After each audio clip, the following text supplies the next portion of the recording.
How you doing, YouTube? Matt with Massive Beer Reviews, back with yet another review.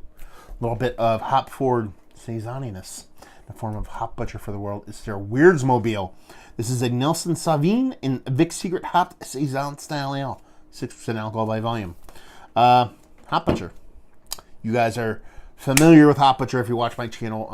They are awesome dudes. I ended up interviewing both the owners from Hop Butcher for my podcast. If you want to go check it out, Beer Massive. We had a nice conversation kind of talking about beers. Yeah, they're cool enough to kind of send me a bunch of beer every now and then. They sent me off a box. They actually labeled it the Honorable Matthew Dapkins. I don't know where the hell that came from. But yeah, excited to give this a whirl for two reasons. Three reasons. Let's go 3 reasons. 1, it's Hop Butcher beer. I dig that. 2, hopped Saison. I dig that. 3, it's actually a collab. Cinderlands. I believe they're a Pittsburgh brewery. They're new. I have not had anything from them, but as per everything, I follow them on social media, so I kind of know what they're about. So I'm kind of excited to give it a whirl. Other than what I already said, Nelson Sauvin, Vic Secret Saison Ale. They're talking about citrus pulp, dank tropical, and a pink peppercorn. As far as tasting notes go, done and done. Artwork by Dan Grezga. I butchered it. I actually know how to say his name, but I continue to just torture and wreck that shit, and I love it. Best artwork in the biz. Some of the best artwork in the biz. They're up there with markedly different designs than everybody else, but I love them. You know, Duda CL, just some of my favorite artwork. Who is it? Is it Northern Monk? They do a bunch of cool stuff over there in England. Some cool label art going out there. Yeah. Anyway, just over index finger, infinite creaminess. I mean, you just want to sleep in that motherfucker. Soda ain't got nothing on that. Tight, compact bubbles, just off white. And she's got that soft tastiness. She looks more New England style IPA than Saison, the way the cloudiness is. But, you know, you can get a little bit of cloudy Saison in your life. Nothing wrong with that. Let's see if you can get a nose.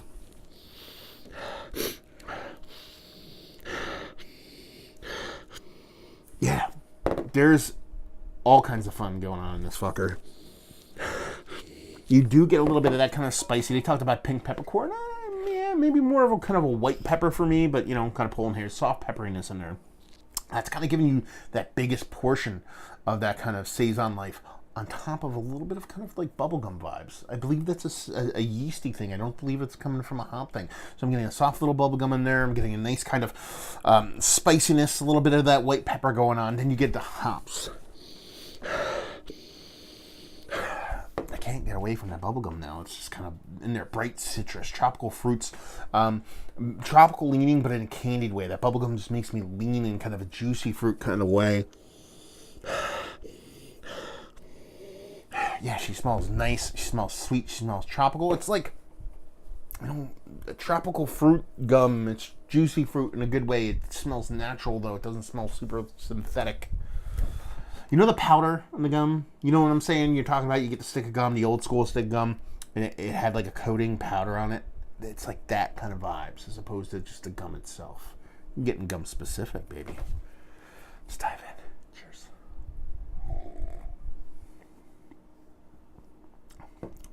Okay. Totally. Maybe not totally, but big flip the script here.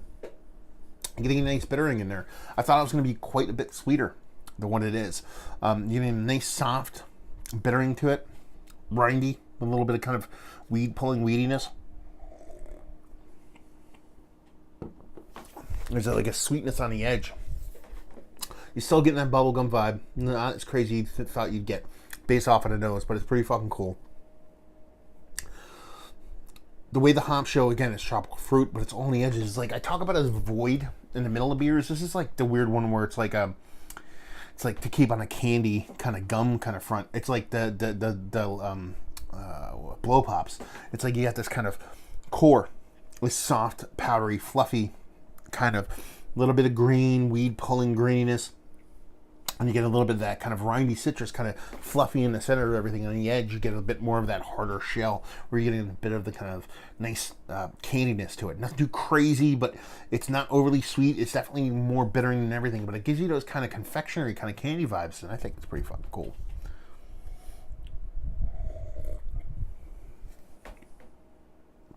That's fun. Listen, my love for the way Hop Butcher fucks with hops. They just use them in ways that I feel like are not the norm. They just screw with stuff and they tweak with stuff and they don't rest on their laurels and they do a lot of finagling. And then you throw it into a Saison as opposed to a Pale Ale or an IPA, and you get the Saison in there. You get that kind of soft pepperiness. I'd actually say more pink peppercorn than anything else now than that kind of pepperiness. So good kudos on them. And that little bit of bubblegum vibe, it just kind of works. So it's not forced. It's not contrived. It doesn't come off in a way that's like, okay, they're just trying to mash a bunch of shit together for the sake of mashing shit together. It doesn't come off that way. It comes off as purposeful, executed well, and fun as fuck. Let's get to that point. Is it one of the best Saisons I've ever had, or one of the more hop-forward lighter beers? I don't think it's one of the best ones I've ever had. Is it one of the more funner ones? One of the more interesting ones? Yes. That's a theme with a lot of beers they do. Now, is there the Cinderlands influence? Is that the Saison? I don't know if I've had anything from those guys, but I dig it. So I couldn't tell you where the influence comes from either brewery, but what Hop Butcher's bringing to the table, because I've had a bunch of their stuff. But yeah, fun, tasty, exciting. The shit you don't taste a lot. This is definitely not somebody else's beer, let's put it that way. Value and availability, no idea. I'm lucky enough to have these sons of bitches send me shit, but somebody out there in the Midwest Chi-Town area wants to clue me in, that'd be awesome. And leave you with, if you like what we like is. If you like Saison, if you like, dry hop beers, you wish there was a mash of it too, but you want to think about the hops being played in a way that, like, somewhere where, like, Kimmich would use it, or Kimmick, sorry, made that mistake while interviewing him. Kimmick would use, it's more of a more purposeful, deft hand of using hops as opposed to just throwing hops at a beer. There's, execution here. They're doing what they want to do with the hops in a unique way. So if you like hops utilized in a thoughtful way on top of a beer that, sees, hops every now and then, but, more times than not, it's not one of the more dry hopped varieties of beer, let's put it that way. You want to see what that mashup comes out as. Definitely worth picking up. There you go. A little review in the books down there if you want to talk about it. Massive beers.